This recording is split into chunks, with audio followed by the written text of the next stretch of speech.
Hi, in this video we're going to talk about logarithmic equations. So previous in this chapter we have done equations where we could get a common base. So something like 2 to the x equals 8x plus 8 to the x plus 1. So to do this we would make everything a base 2, so 8 is 2 cubed. And then we would solve the equation because we could now say, oh, the exponents have to equal each other because the bases equal each other, are the same. So sometimes you can't do this though, and that's where logs become useful. For example, if I had 3 to the x equals 4, I can't change them to a common base. So to do this, I'm going to take the log of both sides and use the power rule for logs. So if I take the log of both sides, I can now take this exponent and bring it out front. So I can have x log 3 equals log 4. And this is where logs are powerful in that they can solve for variables and exponents. Now, I wouldn't change these to decimals yet because then you're going to be rounding and then doing operations with rounded numbers. So it's best always to round at the end. And we can't cross out this log and say, hey, it equals 4/3 because they're functions. You can't just reduce them. So I am going to then put in my calculator log 4 divided by log 3. And you can use natural log if you wanted instead, if you like the natural log. You'll end up with the same final answer no matter which one you choose. All right, so all I will do is I'm going to do log 4, close the parenthesis, divided by log 3.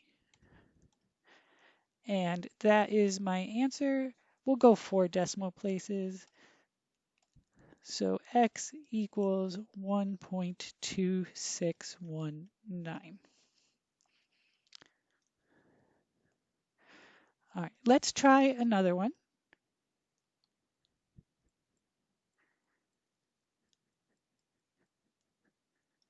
All right, so let's do something similar. We still got 3. This time is to the x plus 4, and this equals 101. So again, log of both sides.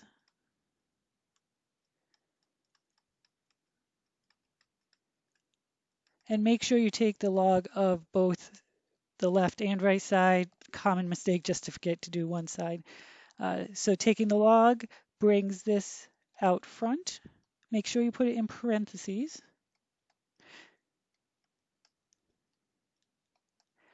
So then that equals log 101. Again, I'm not going to do anything in my calculator until I really have to. Oops.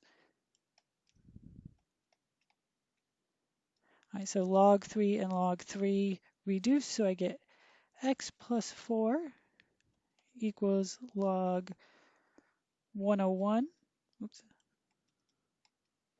over log 3. And then I can subtract 4 from both sides. So I'm going to just subtract that 4 over and make it disappear here. Now I will go to the calculator and I can do log 101 divided by log 3. Oops. Log 101 divided by log 3. And then I'm going to subtract the 4. And it is 0.2009.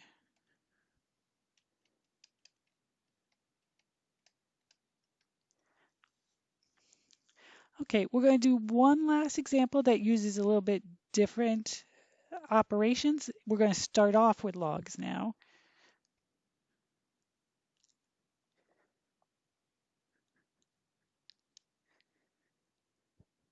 But we're going to use our laws of logs to simplify this. So we're going to have log base 4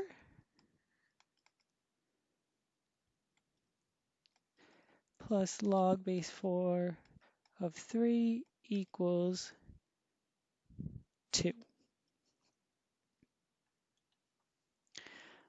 So first thing we want to do in any of these examples is to get 1 log per side. So we want to simplify so there is only 1 log.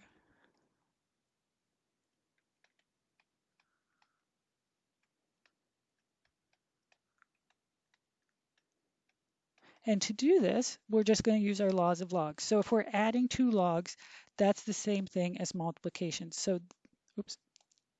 So this simplifies to log base 4 of 2x times 3 equals 2. So this is just simplify of log 4 6x equals 2. Then I can change this to exponential form.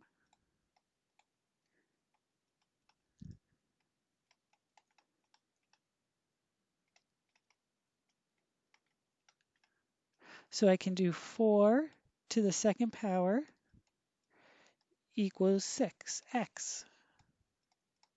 And now simple equation for you to solve, 16 equals 6x, x equals 16/6 or 8/3, and I would leave it as a fraction.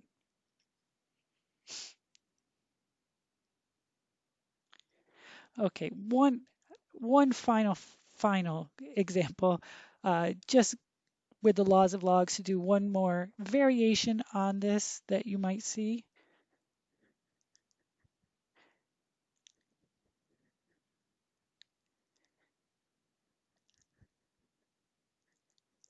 Okay, everything's erased. So here's our last and final example. Now, when we're using the laws of logs, remember that the logs have to have the same base to combine them. All right, so here's our example. We got 3 log base 5 of x minus log base 5 of 4 equals log base 5 of 16. So first thing I'm going to do is take this number and move it back inside so I have just a log. So I'm going to move the 3 here. So now I have subtraction. So that's the same as dividing the 2 arguments inside the logs. So it's going to be x cubed over 4 equals log base 5 of 16. Now that we have 2 logs equal each other and they have the same bases, that means these arguments inside have to equal each other. So I can say x cubed over 4 equals 16. Multiply that over. So that's going to be 64. And then what times itself 3 times equals 64? That would be 4. Oops. And that would be your final answer.